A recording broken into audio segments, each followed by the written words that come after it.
asalaamaaleykum suñu mbokk internet yi j'espère que yéen a ngi am jàmm ñu ngi nuyu ñëpp ku ci nekk turam ak santam donc di jégalu souvent si gëj def vidéo yi parce que souvent dañuy guddee wàcc te boo xoolee matériel câblage yëpp suñu tableau bi yëpp mu ngi ci kër gi donc souvent loolu ñu ngi siy jégalu bu wër donc tey dañ leen indiloon câblage nooy démarrer moteur maanaam schéma de commande bi maanaam câblage bi moom mooy nan ngay commander sa moteur. Mais manuellement nga koy taal manuellement di ko fay manuellement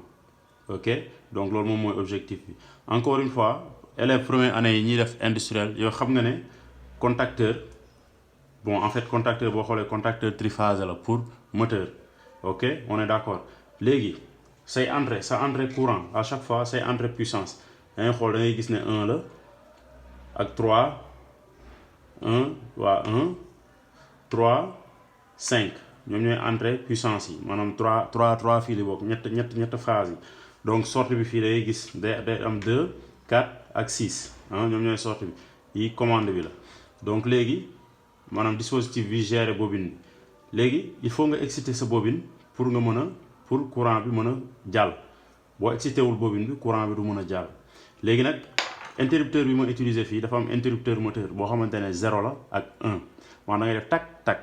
tak loolu rek la mën def tak 2 maanaam 2 sens rek la mën daw léegi day niroog nan laa ko mën tuddee day niroog commutateur comme ça moo wax ko nu mu gën a simple pour ñenn ñi mën a am aperçu bi donc soo leen xoolee ci réseaux sociaux yi ci internet bi ngeen ko mën a gis donc léegi ñun ci suñu commande am nañ phase am nañ suñu L ak suñu N maanaam suñu phase ak suñu neutre léegi neutre bi boo xool dafa ñëw ci A2 bi ok léegi ñu gis ñun suñu L maanaam suñu phase dafa ñëw ci interrupteur ba pare maanaam contact moteur bi dafa ñëw foofu après soog a ñëw ci A1 bi donc ça nous permet ñun ñu mën a exciter suñu bobine ok parce que encore une fois il faut nga xam objectif bi mooy maanaam ñaari ñoo en fait il faut nga exciter bobine bi pour nga mën a am continuité ok xaar ñu taal suñu testeur maa ngi jégalu ok ñu taal suñu testeur donc suñu bësee suñu bobine gis nga entre 1 ak 2 jàll courant bi jàll na entre 3 ak 4 courant bi jàll na entre 5 ak 6 courant bi jàll na ok donc sa objectif mooy nga exciter bobine bi léegi dañuy suñu armé boo xoolee bobine bi exciter nañ ko tak fay nañ tak taal nañ tak fay nañ tak taal nañ mais comme li ma waxoon da ngeen war a am dispositif boobu interrupteur bi bii def tak 2 sens mais pas bii nii bii moom si kër gi laa ko fekk rek récupérer ko donc suñu excité suñu bobine par exemple tak excité nañ suñu bobine donc bu ñu xool suñu continuité dangay gis maanaam courant bi jàll na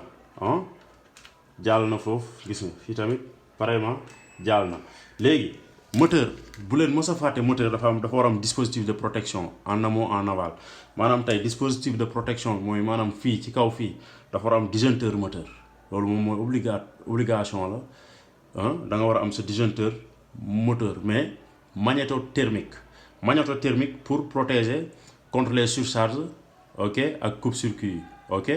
donc surchauffe ak yooyu yëpp ça va le prévenir mais encore une fois am na réglage yooyu aussi dinaa si ñëw ci beneen vidéo parce que foog ñuy def souvent industriel pour tamit ñenn suñu mbokk internet yi di si mën bénéficier léegi moteur tamit à chaque fois nekkul contacteur bi protection la du code de protection léegi lan nga soxla actuellement pour mën a sécuriser sa moteur mooy bu ci njëlbeenu interrupteur bi maanaam ci kaw interrupteur ci kaw contacteur bi war nga am li ñuy tuddee maanaam li ñuy duppee disjoncteur magnétothermique ok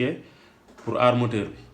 ok léegi nga am fii benn dispositif tam bu gën a am importance ñu koy wax relais thermique moom moo nekk nii dañ koy bamtu tout le temps moom mooy relais thermique bi dañ ko war a brancher donc ñu wàccee donc boo xoolee dispositif relais thermique bi day ñëw dugg fii day ñëw jokku fii ok day ñëw jokku fii bu jokkoo fii ñu serré bu baax parce que en fait comme li ñu wax électricien day serré bu baax a baax amul négligé ok pour nga bañ a am ay problème étincelle ak yooyu day serré bu baax a baax léegi boo serré ok serré nga sa contacteur léegi bu ñu taaleetee courant bi donc bobine bi excité nañ ko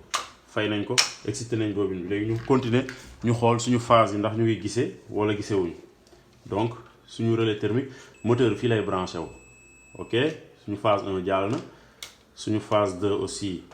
day jàll gis nga jàll na jàll na donc suñu phase 3 jàll na ok du gis nga bu ñu fayee fii tak amoo lii amoo fii dara dispositif bi aar na sa moteur ok donc léegi disjoncteur magnétothermique bi bu leen ko mës a fàtte ci moteur ok dama ko amul fii mais moo yoon nit yi de soo yor moteur moom ak noo ko schéma boo ko mën a câblé gis nga tak bul mës a fàtte disjoncteur moteur protection bi ok donc loolu lañ indi woon bien vrai que vidéo bi c'est pas un vidéo bu ñu préparé parce que bon nekk nañ kër ga rek xaw a am temps tuuti moo tax ñu def ko donc encore une fois ma expliquer leen câblage bi donc câblage bi mooy jël nañ suñu phase bi après dafay ñëw fii ci interrupteur bi jóge foofu ñëw ci A1 bi ok suñu neutre dafa jóge ci disjoncteur modulaire bi ñëw directement ci A2 bi ça nous permet ñu mën di exciter bobine bi ok léegi suñu puissance yi ñoo nekk ni suñu 3 fils yi ñoo nekk ni L1 L2 L3 suñu sortie moo nekk fii L1 L2 L3 ok encore une fois borne yi jàkkaarloo boo gisee 1 mooy entrée boo gis 2 moom mooy sortie bi 3 mooy entrée bi fii 4 mooy sortie bi 5 mooy entrée bi fii 6 moom mooy sortie bi ok